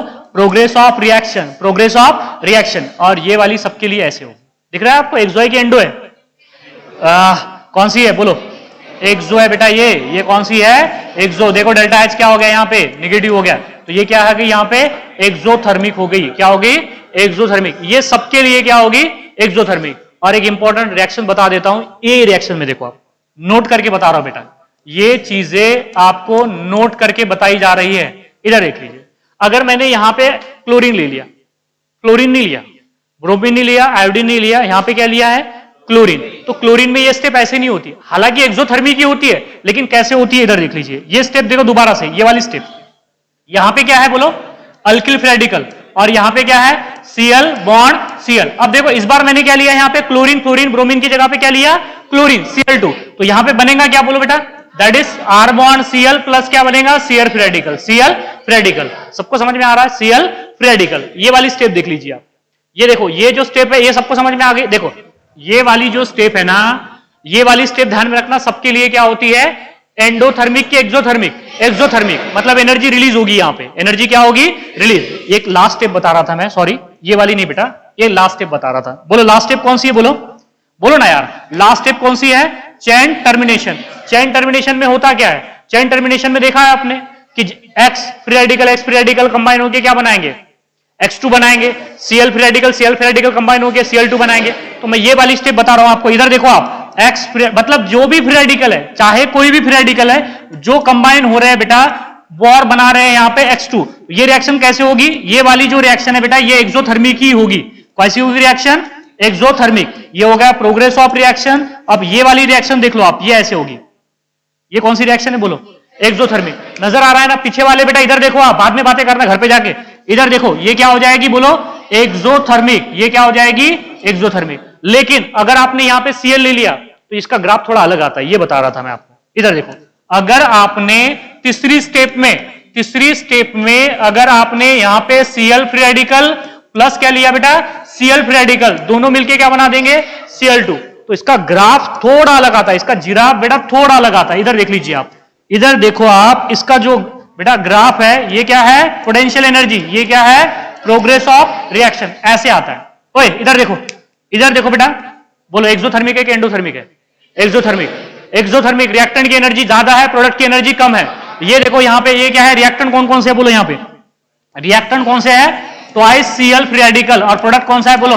Cl2। लेकिन ये भी एक्सोथर्मिक है और एक भी एक्सोथर्मिक है ना? ये भी तो एक्सोथर्मिक है, ये भी एक्सोथर्मिक है। लेकिन इसमें खास बात ये है कि ये वाली जो है यहां पे जो एनर्जी ऑफ एक्टिवेशन है वो 0 है। अब सवाल ये है कि एनर्जी ऑफ एक्टिवेशन होता क्या है? इधर देख लीजिए, मैं आपको डिटेल में बताता हूं कि एनर्जी ऑफ एक्टिवेशन होता क्या है। इधर देखिए आप, इधर देखो बेटा, जब मैं SN1 और SN2 पढ़ाऊंगा तब नहीं बताऊंगा। इधर देख लीजिए आप, मेरे पास में आपको पता है कि 2 टाइप की रिएक्शंस होती है। कितने टाइप की रिएक्शंस होती है? 2 टाइप की। एक होती है एक्सोथर्मिक और एक होती है एंडोथर्मिक। आप चाहे एंडोथर्मिक ले लीजिए या एक्सोथर्मिक ले लीजिए, सारी चीजें उसमें एक जैसी होती है। चलो हम कोई एक रिएक्शन लेके चलते हैं, जैसे कि एक्सोथर्मिक। ओए इधर देखो बेटा, क्या लेके चल रहे हैं हम यहाँ पे? एक्सोथर्मिक। एक्सोथर्मिक में क्या होता है? एनर्जी रिलीज होती है। एक्सो का मतलब एग्जिस्ट कर जाना है एनर्जी, थर्म का मतलब होता है हिट, और हिट मतलब energy. Hit is the form of energy. Hit is a form of energy. Work is also form of energy. Work और हिट क्या होते हैं बेटा? एनर्जी के ही फॉर्म होते हैं। डिफरेंट फॉर्म होते हैं। एनर्जी के बहुत सारे फॉर्म है, आपको पता है। Energy neither be created nor be destroy, बचपन से पढ़ते आ रहे हो आप। Though it can be converted into one form to another form. So जो यहाँ पे हिट, एक्सो का मतलब होता है एग्जिस्ट, बाहर, एग्जिट, और थम का मतलब होता है हिट, और हिट मतलब एनर्जी। जहां पे हिट एग्जिट कर जाती है उसे कहते हैं एक्सोथर्मिक। ग्राफिकली देखिए, ग्राफिकली देख लीजिए बेटा, बोलो मत रे यार। एक्सोथर्मिक रिएक्शन, चलो इधर देखो, इसके कुछ पैरामीटर्स है वो बता देता हूं आपको। अब एक रिएक्शन है, ये हमने वाई एक्सिस पे लिया है पोटेंशियल एनर्जी, इधर पोटेंशियल एनर्जी बढ़ रही है, और ये है प्रोग्रेस ऑफ रिएक्शंस। ये क्या है? Progress of reaction. इधर रिएक्शन आगे बढ़ रही है, इधर रिएक्शन आगे बढ़ रही है। अब देखो एक्सोथर्मिक में रिएक्टेंट की एनर्जी ज्यादा होती है, प्रोडक्ट की एनर्जी कम होती है। ये है, यहां पे हमने रिएक्टेंट लिया है, यहां पे रिएक्टेंट लिया है बेटा, और यहां पे हमने क्या लिया है? प्रोडक्ट। ये क्या है बोलो? बोलो रे, क्या है ये? रिएक्टेंट। ये क्या है? रिएक्टेंट। और ये क्या है? यहां पे प्रोडक्ट है। ये क्या है? प्रोडक्ट है। देखो प्रोडक्ट की एनर्जी कम है, प्रोडक्ट की एनर्जी क्या है? कम है। रिएक्टेंट की एनर्जी ज्यादा है। दोनों में स्टेबल कौन है? Products are more stable than reactant. Products are more stable than reactant. समझ में आ रहा है ना? क्यों? क्योंकि प्रोडक्ट की एनर्जी कम है। जिसकी एनर्जी ज्यादा होती है वो अनस्टेबल थोड़ी रहता है, वो अस्टेबल थोड़ी रहता है, वो बातें करते रहता है आपकी तरह, आप जैसे बातें कर रहे हो। तो ठीक है, तो अनस्टेबल मत बनिए बेटा, स्टेबल बनिए। तो स्टेबल के लिए एनर्जी क्या चाहिए? कम। अब मुझे एक बात बताइए, देखो अब रिएक्टेंट की एनर्जी ज्यादा है, प्रोडक्ट की एनर्जी कम है, लेकिन जब रिएक्टेंट प्रोडक्ट में कन्वर्ट हुआ तो उसकी एनर्जी पहले बढ़ी, बाद में कम हुई। ऐसे हुआ क्या? नहीं तो ऐसे बता देते डायरेक्ट, ऐसी नहीं होती रिएक्शन ऐसी नहीं होती कि एकदम से एनर्जी रिलीज हो जाएगी। पहले तो एनर्जी रिएक्टेंट की बढ़ती है, एक सर्टन लेवल तक बढ़ती है, जहां तक बढ़ा सकता है वहां तक बढ़ती है एनर्जी, और उसके बाद में एनर्जी कम होने लगती है। ऐसा नहीं है कि फिर यहां से रिएक्टेंट की एनर्जी डायरेक्ट नीचे उतर जाएगा ऐसे, फिर तो ऐसे बताना ज्यादा आसान होता है ऐसे, है ना? तो ऐसे नहीं होता है। पहले तो एनर्जी एक अप टू एक अप्रोप्रिएट लेवल तक के बढ़ती है, और उस अप्रोप्रिएट लेवल पे रिएक्टेंट की एनर्जी क्या होती है? हाईएस्ट होती है, मैक्सिमम होती है। उस लेवल को कहते हैं हम ट्रांजिशन स्टेट। क्या बोलते हैं इसे? Transition state. ट्रांजिशन स्टेट क्या बोलते हैं? Transition state. समझ में आ रहा है? This are the highly energetic state of the reactant which is called as the transition state, जिसमें रिएक्टेंट की एनर्जी क्या होती है? एकदम मैक्सिमा पे पहुंच जाती है। आप चुपचाप खड़े थे, यहाँ पे एक जना आया, आपको 2 लगा के दे दिए गाल पे, गाल लाल पीला हो गया, एकदम गुस्से से आप क्या हो जाएंगे? एकदम से एनर्जी बढ़ जाएंगी आपकी, वैसी एनर्जी होती है। उससे ज्यादा तो कहीं एनर्जी होगी नहीं आपकी, है ना? आप चुपचाप खड़े थे बेटा, कुछ किसी का लेना देना नहीं था, कोई आया वहां से, 2-3 लगा के दे दिया आपको, तो एनर्जी बढ़ जाएगी ना। अरे खून खोल जाएगा ना आपका, नहीं खोलेगा क्या? खोल जाएगा ना। So that is the transition state. तो वो आपकी ट्रांजिशन स्टेट है, वो आपकी क्या है? ट्रांजिशन स्टेट, जहां पे एनर्जी क्या होगी? मैक्सिमम होगी। तो यही रिएक्टेंट की क्या होती है? Transition state. फिर वहां से गुस्सा ठंडा होने लगता है फिर, है ना। तो ये बेटा यहां से एनर्जी कम होने लग रही है, फिर ये हो गया प्रोडक्ट। यहां पे क्या हो गया? प्रोडक्ट। तो इधर देख लो बेटा, जब रिएक्टेंट की एनर्जी है, जो किसकी एनर्जी है? रिएक्टेंट की एनर्जी है। रिएक्टेंट की एनर्जी और ट्रांजिशन स्टेट की एनर्जी, ज्यादा एनर्जी किसकी है? Transition state. रिएक्टेंट की एनर्जी कौन सी स्टेट में ज्यादा है? ग्राउंड स्टेट में या ट्रांजिशन स्टेट में? ट्रांजिशन स्टेट में। आप देखो ये ट्रांजिशन स्टेट, ओए ये ट्रांजिशन स्टेट और रिएक्टेंट की एनर्जी का जो डिफरेंस है, that the difference between the energy of transition state and the energy of reactant, इसी को कहते हैं एनर्जी ऑफ एक्टिवेशन। इसी को क्या कहते हैं? Energy of activation. इधर देख लीजिए बेटा, ये क्या कहते हैं? इसे बोलो, that is the energy of activation. Energy of activation, energy of activation. मतलब रिएक्टेंट को ट्रांजिशन स्टेट में जाने के लिए जितनी अमाउंट ऑफ एनर्जी की जरूरत होती है, that amount of energy which is called as the energy of activation. Energy of activation क्या है? ट्रांजिशन स्टेट में रिएक्टेंट पहुंच गया और ये रिएक्टेंट की एनर्जी है, इन दोनों में जो गैप रहेगा बेटा, ये वाला जो गैप रहेगा, इसे कहते हैं एनर्जी ऑफ एक्टिवेशन। मतलब ऐसे बोल सकते हो आप कि रिएक्टेंट को ट्रांजिशन स्टेट में जाने के लिए जितनी अमाउंट ऑफ एनर्जी की जरूरत रहती है, उसे कहते हैं हम एनर्जी ऑफ एक्टिवेशन। क्या बोलते हैं उसे? Energy of activation. सबको समझ में आ रहा है? इसे क्या बोलेंगे? Energy of activation. मतलब अगर रिएक्टेंट के पास में एनर्जी ऑफ एक्टिवेशन, देखो पहले तो क्या होता है, अब ट्रांजिशन स्टेट की जरूरत क्यों है?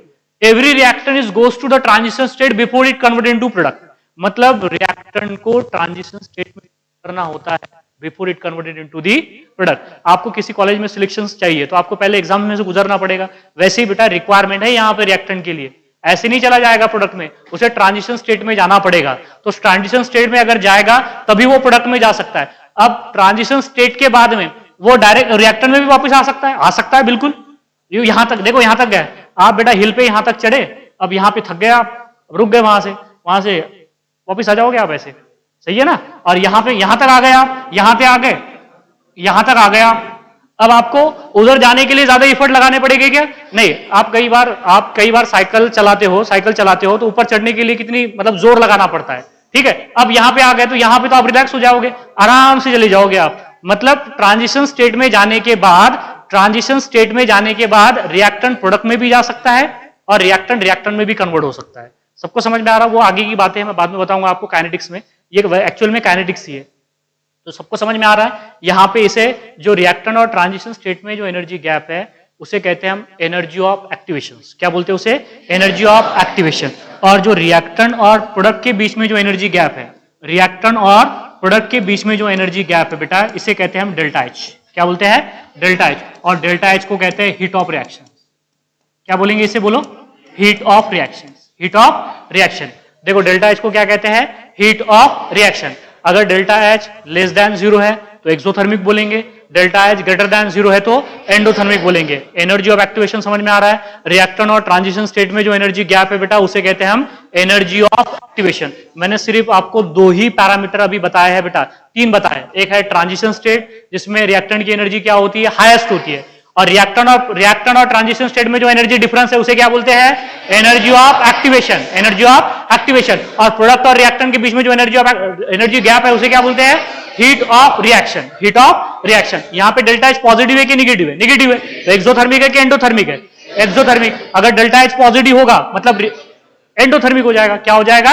एंडोथर्मिक। आ गया सबको समझ में? क्लियर है बात? यहां पे मैं पीछे आइए, अभी पीछे आइए बेटा, इधर देखो। अब यहां पे देखो, इस रिएक्शन में, इस स्टेप में देखो आप, एक्सोथर्मिक है कि एंडोथर्मिक है? एक्सोथर्मिक है। डेल्टा एच क्या है बेटा यहां पे? Less than 0। एक्सोथर्मिक तो है, लेकिन मुझे एक बात बताइए, यहां पे एनर्जी ऑफ एक्टिवेशन कितना है? 0 है। एनर्जी ऑफ एक्टिवेशन क्या है? 0 है। यही रिएक्टेंट है, यही से डायरेक्ट उतर गया नीचे। मतलब इसमें एनर्जी ऑफ एक्टिवेशन क्या है? 0। अब इसका एनर्जी ऑफ एक्टिवेशन 0 है, इसका मतलब ये नहीं कि ट्रांजिशन स्टेट नहीं है उसमें। एक्चुअली रिएक्टेंट पहले से ही ट्रांजिशन स्टेट पे मौजूद है, मतलब पहले ही हाई एनर्जी स्टेट पे मौजूद है। अब उससे ज्यादा उसकी एनर्जी नहीं बढ़ सकती, तो अब वो डायरेक्ट किस में कन्वर्ट हो जाएगा? प्रोडक्ट में। तो ये इंपॉर्टेंट बात है बेटा, इस स्टेप में बिल्कुल यहां पे ध्यान में रख लीजिए कि डेल्टा एच तो निगेटिव है, लेकिन एनर्जी ऑफ एक्टिवेशन 0 है। आपसे पूछा जाता है कि बताइए कौन सी स्टेप में एनर्जी ऑफ एक्टिवेशन 0 है? ये स्टेप बता, इस पे क्वेश्चन आया हुआ है। इससे पहले जेई में आपको ऐसी रिएक्शन दी गई थी, ऐसी रिएक्शन दी गई थी, ग्राफिकल रिप्रेजेंटेशन पूछा गया था आपसे। ऐसे 4 ग्राफ दे दिए गए थे आपको। देखो ग्राफ देने के लिए क्या लगेगा, ये एक तो दोनों सेम है, ये 2 हो गया, और तीसरा ग्राफ एंडोथर्मिक का दे देंगे, दूसरा ग्राफ किसका दे देंगे, एंडोथर्मिक का, और डी ऑप्शन में दे देंगे, बोथ दे देंगे, या नन ऑफ दी अबव दे देंगे। तो उसमें एक ग्राफ ये था। इस रिएक्शंस के लिए ये ग्राफ होता है जिसमें एनर्जी ऑफ एक्टिवेशन क्या है, 0 है। क्या इसमें एनर्जी ऑफ एक्टिवेशन 0 है? नहीं है। क्या इसमें एनर्जी ऑफ एक्टिवेशन 0 है? नहीं है। अब क्या एनर्जी ऑफ एक्टिवेशन 0 हो सकती है? हो सकती है। देखो वहां पे इस रिएक्शन में जब क्लोरीन क्लोरीन के फ्री रेडिकल कंबाइन हो रहे हैं तो एनर्जी ऑफ एक्टिवेशन क्या है, 0 ही तो है। आपको एक और क्वेश्चन बता दूं, यहां पे इधर देख लीजिए। अब ये बेटा, ये सब बच्चों को जरूरी नहीं है कि सब बच्चों को समझ में आएगा, कुछ लोगों को समझ में आएगा।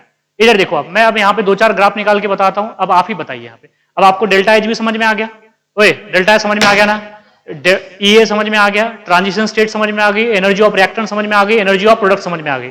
आ गया सबको समझ में? अब यहाँ पे इस ग्राफ में देखिए, मैं 2-3 ग्राफ निकालूंगा, इधर देखिए, बोलो मत रे यार, इधर देखो, ये वाला ग्राफ देख लीजिए, ये वाला ग्राफ देखिए, इधर आराम से देख लीजिए इस ग्राफ को आप। यहां पे देखो, यहां पे क्या है, पोटेंशियल एनर्जी, यहां पे क्या है, progress of reaction, progress of reaction. मैं दोबारा से नहीं निकालूंगा क्योंकि इसको थोड़ा सा वक्त लगता है। इधर देखिए आप, इधर देखो आप, ठीक है, इधर देखो। चलो ये क्या है, मैं रिएक्टेंट और प्रोडक्ट नहीं लिख रहा हूं यहां पे। ये क्या है बोलो बेटा, एनर्जी ऑफ एक्टिवेशन। ये क्या है, दैट इज डेल्टा एच। ये क्या है, heat of reaction, heat of reaction. अब बोलो दोनों बराबर है? यस, दोनों सेम है या दोनों डिफरेंट है? दिख रहा है ना, सेम दिख रहा है, नजर आ रहा है ना आपको, दोनों सेम है। क्या मैं ग्राफ दोबारा से निकालू, दोनों सेम है। एनर्जी ऑफ एक्टिवेशन जितनी है उतनी हीट ऑफ रिएक्शन भी उतनी है, दोनों क्या है, सेम है, बिल्कुल। तो यहां पे लिखूं मैं delta H which is equal to E A. हो सकता है ऐसे, क्या ऐसे हो सकता है? हो सकता है। अब क्या डेल्टा एच ज्यादा हो सकता है डेल्टा ई ए से, सॉरी डेल्टा एच ज्यादा हो सकता है ई ए से? हो सकता है ये भी। चलो वो भी बता देता हूं आपको, वो भी बता देता हूं। बस यही चीजें इंपॉर्टेंट है इसमें। ये क्या है, पोटेंशियल एनर्जी है, और ये क्या बेटा, प्रोग्रेस ऑफ रिएक्शन है, प्रोग्रेस ऑफ रिएक्शन है। इधर देखो आप, इधर देखो आप, इधर देखो आप, एक मिनट रुको, चलो ठीक है। अब बताइए ज्यादा कौन है, एनर्जी ऑफ एक्टिवेशन ज्यादा है कि डेल्टा एच ज्यादा है? डेल्टा एच ज्यादा है। डेल्टा एच क्या है, ज्यादा है। डेल्टा एच क्या है यहां पे, ज्यादा है। देखो ये एनर्जी ऑफ एक्टिवेशन है, अरे ये क्या है, एनर्जी ऑफ एक्टिवेशन है। यहां पे क्या है, ये डेल्टा एच। तो यहां पे आपको साफ साफ नजर आ रहा है कि delta H will be greater than that of the E, delta H will be greater than that of the E. ऐसे आपसे पूछा जाएगा कि बताइए विच केस आर ट्रू, समझ में आ रहा है ना? तो delta H is greater equal to E A हो सकता है, delta H is greater than E A हो सकता है। क्या डेल्टा ई डेल्टा एच से ज्यादा हो सकता है? हो सकता है ये भी। चलो ये भी बता देता हूं आपको। इधर देखिए, इधर देखो, तीसरा ग्राफ ये वाला देखिए, ये है पोटेंशियल एनर्जी, और ये क्या है, progress of reaction, progress of reaction, है ना? देखो एनर्जी ऑफ एक्टिवेशन ज्यादा हो गया, एनर्जी ऑफ एक्टिवेशन क्या हो गया, ज्यादा हो गया। देखो बेटा एनर्जी ऑफ एक्टिवेशन क्या हो गया, ज्यादा हो गया, लेकिन डेल्टा एच क्या हो गया, कम हो गया। डेल्टा एच क्या हो गया, कम हो गया। तो बोलो यहां पे इस केस में क्या है, delta H will be less than E A, delta H will be less than E A. क्या डेल्टा एच, क्या डेल्टा एच 0 हो सकता है? नहीं। समझ में आया क्या? रिएक्टेंट और प्रोडक्ट की एनर्जी दोनों सेम कैसे होगी? रिएक्टेंट और प्रोडक्ट की एनर्जी सेम कैसे होगी? नहीं, अगर एनर्जी सेम है तो रिएक्टेंट रिएक्टेंट ही है ना, प्रोडक्ट में कन्वर्ट ही नहीं हुआ वो। समझ में आया ना, रिएक्शन ही नहीं हुई वो। आया समझ में या नहीं आया? मैंने क्या बोला आपको, क्या डेल्टा एच 0 हो सकता है? नहीं हो सकता है। ग्रेटर देन 0 हो सकता है, लेस देन 0 हो सकता है, एक्सोथर्मिक भी हो सकता है, एंडोथर्मिक भी हो सकता है, लेकिन इक्वल टू 0 हो जाएगा क्या? नहीं बेटा, इक्वल टू 0 हो जाएगा मतलब ऐसे ग्राफ होगा क्या? अरे यार ऐसे ग्राफ होगा क्या? नहीं होगा। लेकिन एनर्जी ऑफ एक्टिवेशन 0 हो सकती है। यही तो बेटा सवाल पूछा गया था, क्या क्या एनर्जी ऑफ एक्टिवेशन 0 होती है?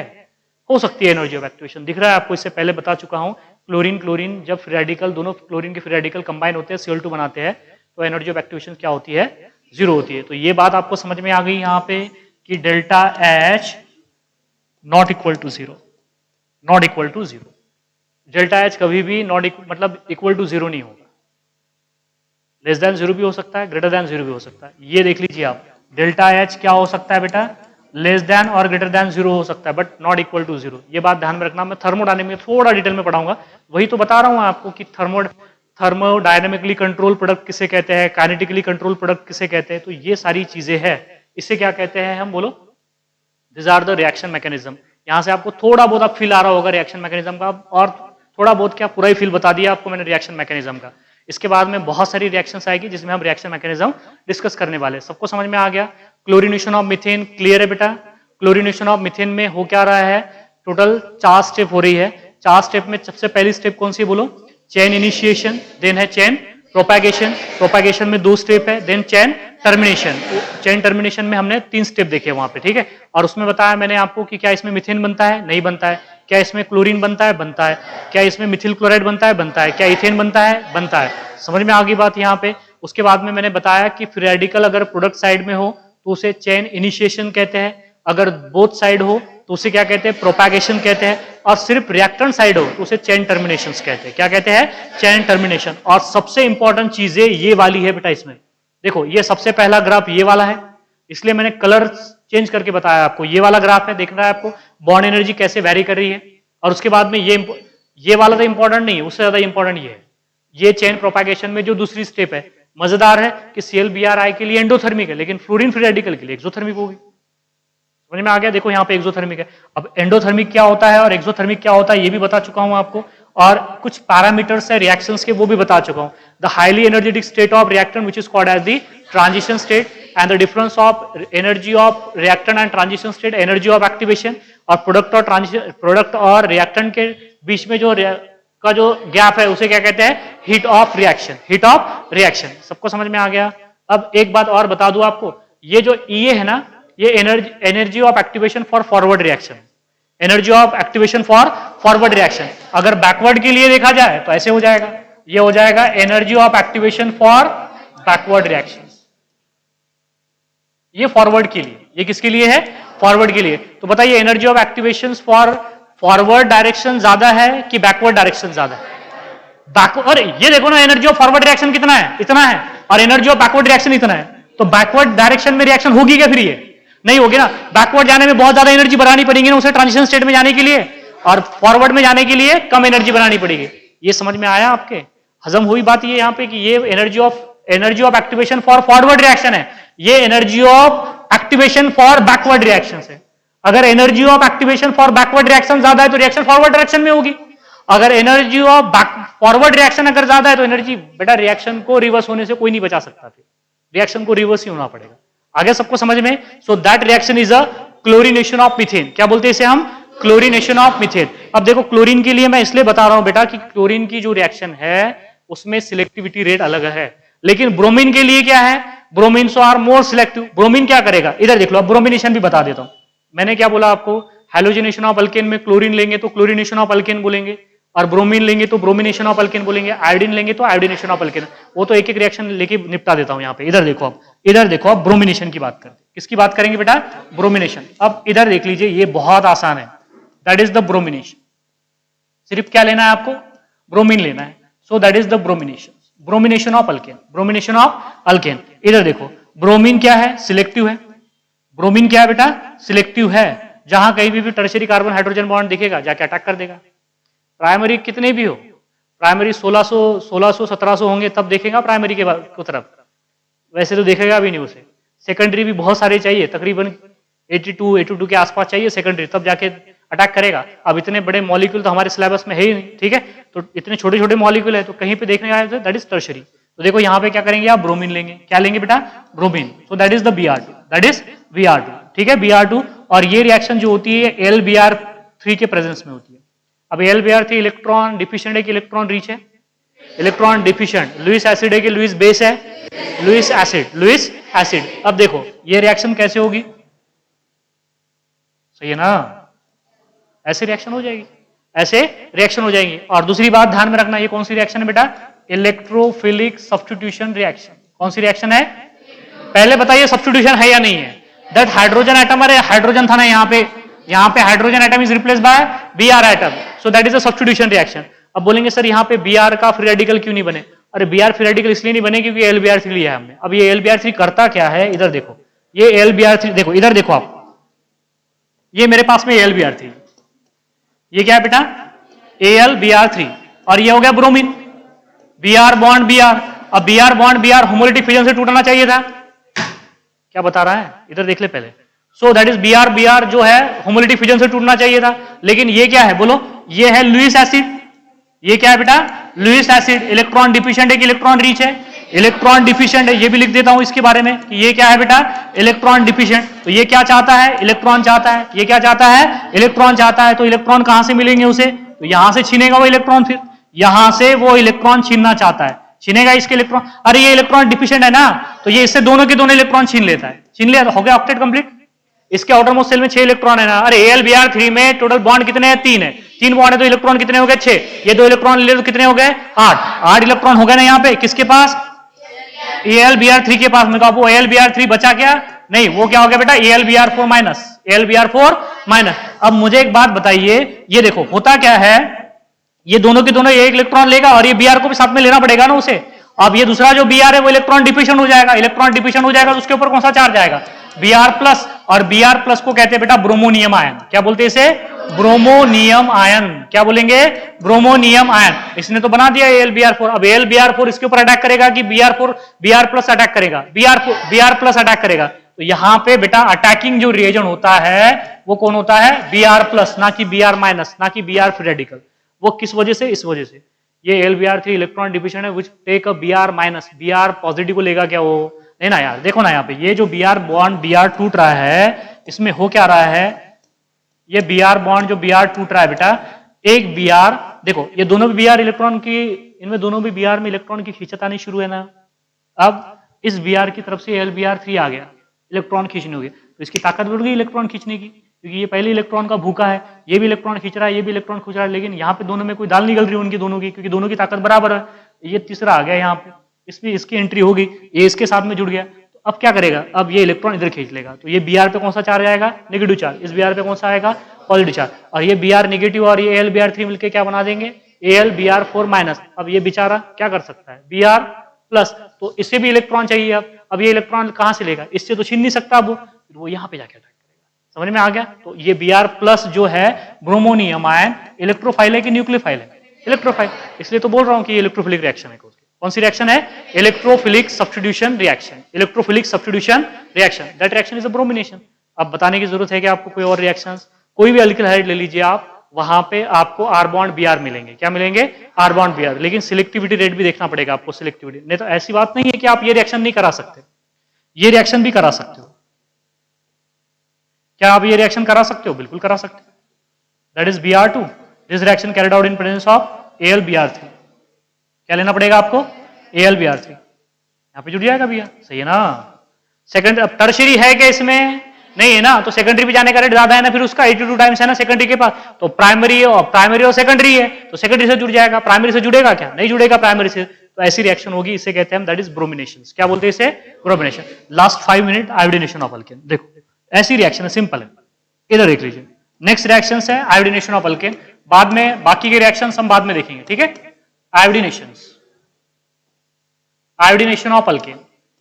क्या बोलेंगे आप यहां पे, iodination, iodination of alkane, iodination of alkane. अब चाहे आप कोई भी अल्केन ले लीजिए, कोई भी अल्केन ले लीजिए। इधर देखिए आप, इधर देखो बेटा, हमने लिया अल्केन, R बॉन्ड H को क्या कहते हैं, अल्केन, सही है ना। अरे CnH2n प्लस 1 और प्लस 1 CnH2n प्लस 2। अरे CnH2n प्लस 1 है ना ये, तो CnH2n प्लस 1 मतलब CnH2n प्लस 2, मतलब CnH2n प्लस 2 बोले तो अल्केन। हाँ अल्केन है। ये क्या हो गया, अल्केन। ये क्या हो गया बेटा, अल्केन हो गया। क्या हो गया, अल्केन, ठीक है। इधर देखो, अल्केन के ऊपर क्या डाला हमने, आयोडीन। क्या डाला, आयोडीन। अब ये जो आयोडीन जैसे ही डाला आपने, इधर देखो बेटा, आयोडीन जैसे ही डाला तो यहां पे देखो आप क्या बनेगा, यहां पे R bond I plus plus plus HI plus क्या बनेगा, HI। अब ये वाला इसकी करतूत बड़ी बेकार है। इधर देख लीजिए, करतूत बेकार ही होती है ना, हाँ, सो दैट इज बुरी होती है करतूत, तभी तो करतूत बोलते हैं उसको। तो ये क्या है, रिड्यूसिंग एजेंट है। ये क्या है, रिड्यूसिंग एजेंट है। ये क्या करता है, इस अल्किल आयोडाइड, ओए ये क्या है बेटा, अल्किल आयोडाइड। ये क्या है, अल्किल आयोडाइड। अब ये जो HI बना है, क्या बना है, HI जो बना है, वो अल्किल हाइड्राइड के साथ में फिर से रिएक्शन करता है और रिएक्शन को बेटा क्या कर देता है, रिवर्स कर देता है। रिएक्शन को क्या कर देता है, रिवर्स। तो ये रिएक्शन कुछ ऐसे होगी।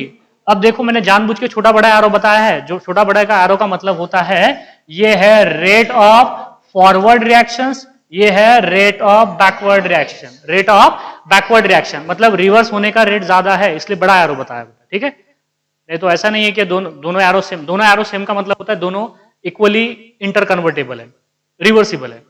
यहां पे बड़ा और छोटे का एरो का मतलब होता है कि ये रेट ऑफ फॉरवर्ड रिएक्शन है, ये रेट ऑफ बैकवर्ड रिएक्शन है। मतलब यहां पे ये बताना चाहता हूं आपको बेटा कि rate of backward reaction is much greater than that of the rate of forward reaction. Forward reaction, बोलो इस रिएक्शन में फिर अल्किल हाइड्राइड बनेगा क्या? नहीं बनेगा, क्योंकि रेट ऑफ बैकवर्ड रिएक्शन ज्यादा है ना रे। रिएक्शन का रिवर्स होने का रेट क्या है, ज्यादा है than that of the forward reaction. Forward reaction में क्या बन रहा है, अल्किल हाइड्राइड। अल्किल हाइड्राइड बन रहा है ना यहाँ पे। अब ये अल्किल हाइड्राइड ये बैकवर्ड रिएक्शन क्यों हो रही है पता है? ये रिएक्शन रिवर्स क्यों हो रही है? इस वजह से, इसकी वजह से। This are the reducing agent. कौन सा रिएक्शन, कौन सा एजेंट है बोलो? Reducing agent. आप ये बात ध्यान में रख लीजिए, iodination of alkane is a reversible reaction and due to HI, due to formation of HI is a reducing agent. HI is a reducing agent. सबको समझ में आ गया? Rate of backward reaction is much greater than that of the rate of forward reaction. तो मैं यहां पे लिख के बता रहा हूं आपको कि iodination of alkane, iodination of alkane, ये बात ध्यान में रख लीजिए। आयोडीनेशन क्या बोल रहे हैं हम यहां पे? आयोडीनेशन ऑफ, बोलो alkane, alkane, iodination of alkane is reversible की irreversible? Reversible. Iodination of alkane is a reversible due to बोलो, ड्यू टू रिड्यूसिंग नेचर। किसका रिड्यूसिंग नेचर? मेरा। Reducing nature of HI, reducing nature of HI। बेटा इस reaction में जो HI बन रहा है उसका नेचर कैसा है? रिड्यूसिंग नेचर है। वो क्या कर देता है? रिड्यूस करता है। किसको रिड्यूस कर रहा है? Which reduce, reducing nature of HI that reduce, which reduce the alkyl iodide, alkyl iodide into बोलो into alkane plus free iodine, alkane plus free iodine.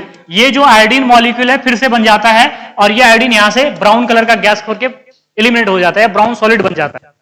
देखो यहां पे मैंने बोला है कि iodination of alkane in this reaction the rate of backward reaction is much greater than that of the forward reaction. So why it is reversible? Due to reducing nature of HI. HI reduce the alkyl iodide into alkane plus iodine. Alkane plus iodine. फिर से reaction convert हो जाती है, वो reaction reverse हो जाएगी। मतलब अब बताइए रिएक्शन में अल्किल आयोडाइड बचा क्या? फॉर्म हुआ क्या? नहीं हुआ। किसकी वजह से? HI की वजह से। और फिर बेटा अगर रिएक्शन में HI नहीं बना तो ये रिएक्शन रिवर्स होगी क्या? पहले तो ये समझिए कि रिएक्शन रिवर्स क्यों हो रही है। रिएक्शन रिवर्स हो रही है HI की वजह से। अगर हमने रिएक्शन को रिवर्स करने से बचाना है तो सबसे पहले हमें बंदोबस्त कैसे करना पड़ेगा?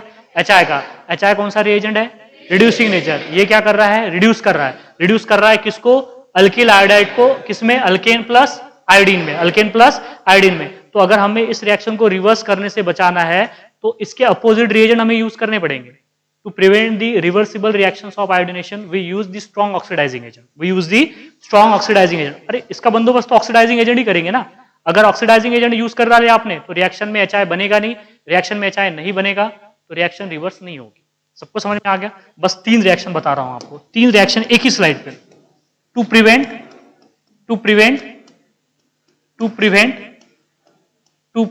Reversible reactions, to prevent reversible reactions of iodination of alkane we use strong oxidising agent. अब ऑक्सीडाइजिंग एजेंट क्या होते हैं? जो रिड्यूसिंग एजेंट के खिलाफ काम करते हैं उन्हें ऑक्सीडाइजिंग एजेंट कहते हैं, और जो ऑक्सीडाइजिंग एजेंट के खिलाफ काम करते हैं उन्हें रिड्यूसिंग एजेंट कहते हैं। ऐसे नहीं होता है।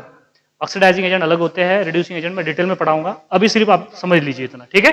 वी यूज, बोलो कौन से एजेंट यूज करने पड़ेंगे कि स्ट्रॉन्ग की वीक? Strong oxidising agent. तो बेटा देखो यहां पे स्ट्रॉन्ग ऑक्सीडाइजिंग एजेंट में हम 3 लेते हैं। पहला है HgO, पहला क्या है? HgO। दूसरा है बेटा HiO3, क्या लेंगे आप यहां पे? HiO3। और तीसरा है बेटा HNO3। तीसरा क्या है यहां पे? HNO3। देखो तीनों की रिएक्शन एक साथ में बताता हूं, तीनों की रिएक्शन। अब ये तीनों के तीनों क्या है? Oxidising agent. तीनों के तीनों क्या है?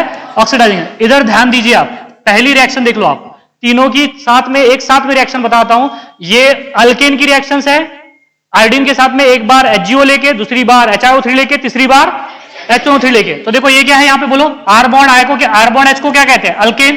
प्लस क्या लिया आपने यहाँ पे I2, प्लस क्या लिया, बोलो बेटा यहाँ पे लिया HgO, यहाँ पे क्या ले लिया आपने HgO। कंप्लीट रिएक्शन ऐसे पूछा जाएगा आपको। दूसरी रिएक्शन देखो बेटा, बी रिएक्शन, चलो इसे मैं A कह देता हूं, इसे हम A कह देते हैं, इसे हम A कह देते हैं और इसे क्या कह देंगे B। तो बोलो क्या होगा यहाँ पे, बोलो R बॉन्ड H प्लस क्या होगा बेटा I2 प्लस क्या होगा, बोलो रे HiO3 और ये रिएक्शन कंप्लीट रिएक्शन करो। उसके बाद में क्या है, R बॉन्ड H प्लस क्या है, बोलो I2 प्लस क्या है, बोलो यहाँ पे HNO3, क्या है HNO3। अब इस रिएक्शन को थोड़ा सा बैलेंस करना पड़ता है, इस रिएक्शन को बैलेंस करना पड़ता है बाय मल्टीप्लाई दी स्टोइचियोमेट्रिक कोएफिशिएंट से मल्टीप्लाई करना पड़ता है। तो देखो जब आप HgO लोगे, देखो यहां पे अल्केन प्लस आयोडीन है, अल्केन प्लस आयोडीन प्लस क्या है HgO। जब अल्केन प्लस आयोडीन, जब आप HgO लोगे तो अल्केन के मॉलिक्यूल 2 लेने हैं, आयोडीन के मॉलिक्यूल भी कितने लेने हैं, 2। जब आप HgO as oxidising agent use करोगे तो अल्केन के मॉलिक्यूल 2, आयोडीन के मॉलिक्यूल 2। अब जब आप HiO3 करोगे तो यहां पे 3 बढ़ा दो तो कितने हो जाएंगे, 5। यहां पे कितने बढ़ा दो, 3, तो 3 बढ़ा दो तो कितने हो जाएंगे, 5। जब HNO3 लेंगे तो और 3 बढ़ा दो तो कितने हो जाएंगे, 8। और यहां पे आयोडीन के मॉलिक्यूल कितने लेने हैं, 2, और इसमें 2 और 2 4 कर देने, इसमें क्या कर देना है, 2 और 2 4। ये बैलेंसिंग है, बच्चों को दिमाग में रखना पड़ेगा बेटा, आपको नहीं तो दिमाग में रहती नहीं है। ये सिर्फ इसके लिए बोल रहा हूं मैं, आपको याद करना पड़ेगा। इधर देखो, जब HgO लिया तो अल्केन के मॉलिक्यूल 2, आयोडीन के मॉलिक्यूल 2, HiO3 लिया तो आयोडीन के मॉलिक्यूल नहीं, अल्केन के मॉलिक्यूल 5, आयोडीन के मॉलिक्यूल 2, और जब HNO3 यूज किया तो अल्केन के मॉलिक्यूल 8 और आयोडीन के मॉलिक्यूल 4 लेने पड़ेंगे। सबको समझ में आ गया। अब इधर देखो आप, यहां पे कितने अल्किल है, 2 अल्किल है, यहां पे हाइड्रोजन कितने हैं, 2, यहां पे आयोडीन एटम कितने हैं, 4 है, 4 ओए 4 है ना यहाँ पे। अब देखो ये 2 अल्किल, ये क्या है, इसमें से 4, ये 2 अल्किल लिए और ये 2 आयोडीन, देखो यहाँ पे 4 आयोडीन एटम है, 4 में से 2 ले लिए तो ट्वाइस R बॉन्ड आए, ट्वाइस R बॉन्ड आए। अब मुझे एक बात बताइए, यहाँ पे Hg कितने हैं, 1, यहाँ पे आयोडीन कितने बचे, 2, तो Hgi2 क्या बनेगा यहाँ पे, Hgi2। अब देखो यहाँ पे हाइड्रोजन कितने हैं, 2, ओए इधर देखो बेटा, यहाँ पे हाइड्रोजन कितने हैं, 2, यहाँ पे ऑक्सीजन कितने हैं, 1, 2 हाइड्रोजन 1 ऑक्सीजन मिलकर क्या बना देंगे, H2। बताइए HI बना क्या रिएक्शन में, रिएक्शन रिवर्स होगी क्या, नहीं होगी। ऐसे प्रिवेंट किया जाता है रिएक्शन को रिवर्स होने से, ठीक है। अब देखो यहाँ पे अल्किल के मॉलिक्यूल कितने हैं, अल्किल के मॉलिक्यूल कितने हैं, आयोडीन एटम कितने हैं, 4 है कि 5 है, ये यहां से 4 और यहां से 1, कितने हो गए, 5 हो गए, 5। अरे HiO3 में 1 है ना, तो कितने हो गए, 5। तो लिखो यहाँ पे 5 R bond I, 5 R bond I। अब यहाँ पे देखो हाइड्रोजन कितने हैं, 5, तो यहाँ पे एक हाइड्रोजन 6 हाइड्रोजन और 3 ऑक्सीजन, बोलो थाइस H2O। HI बना के रिएक्शन में, बना HI रिएक्शन नहीं, तो रिएक्शन प्रिवेंट हो गई रिवर्स होने से। हाँ, अब यहाँ पे देखो अल्किल कितने हैं, 8 अल्किल है और आयोडीन कितने हैं, 8, तो लिखो यहाँ पे 8 R बॉन्ड I। अरे देखो ना 8 आयोडीन है। अब यहाँ पे देखो, अब यहाँ पे हाइड्रोजन कितने हैं, 8, यहाँ पे 1 9 और 9 हो गए। अब देखो 1 नाइट्रोजन और 9 में के 3 हाइड्रोजन, तो NH3 बन गया। तो क्या बन गया यहाँ पे, NH3। अब बचे कितने हाइड्रोजन, 6 ऑक्सीजन और 6 हाइड्रोजन और 3 ऑक्सीजन, थाइस H2O। बता HI बना के, यहाँ पे बना HI नहीं बना। तो रिएक्शन को ऐसे प्रिवेंट किया जाता है रिवर्स होने से। सबको समझ में आ गया। Iodination of alkane is a reversible reaction because the rate of backward reaction is much greater then rate of forward reaction. This reaction is reversible due to reducing nature of HI. That is to prevent the reversible reaction, we use the strong oxidizing agent HgO, HiO3 and HNO3, mercuric oxide, iodic acid and nitric acid. तो हमने क्या किया, HgO use किया तो alkane के molecule 2, iodine के molecule 2, HiO3 use किया तो अल्केन के मॉलिक्यूल 5, आयोडीन के मॉलिक्यूल 2, और जब हमने HNO3 यूज किया तो अल्केन के मॉलिक्यूल 8 लिए, आयोडीन के मॉलिक्यूल 4 लिए. ठीक है, तो ऐसे इस तरीके से HI नहीं बन रहा है रिएक्शन में, तो ये रिएक्शन क्या हो जाएगी बेटा, इरिवर्सिबल हो जाएगी. सबको समझ में आ गया आयोडीनेशन. अब इस अल्किल की जगह पे आप CH3 लीजिए, C2H5 लीजिए, C3H7 ले लीजिए, C4H कुछ भी ले लीजिए आप, एन प्रोपिल, एन ब्यूटिल कुछ भी ले लीजिए, नंबर ऑफ रिएक्शन करा सकते हो. कल देखेंगे फ्रॉम, मतलब नेक्स्ट लेक्चर में हम बात करेंगे. कल टेस्ट देना है सबको. तनिष वो बंद कर दे बेटा. देखो अब इसके बाद में नेक्स्ट जो है, इसके बाद में है फ्रॉम अल्कीन है. फ्रॉम अल्कीन में हमें अल्कीन 2 तरीके के होते हैं, एक सिमेट्रिकल अल्कीन होते हैं, एक अनसिमेट्रिकल अल्कीन होते हैं.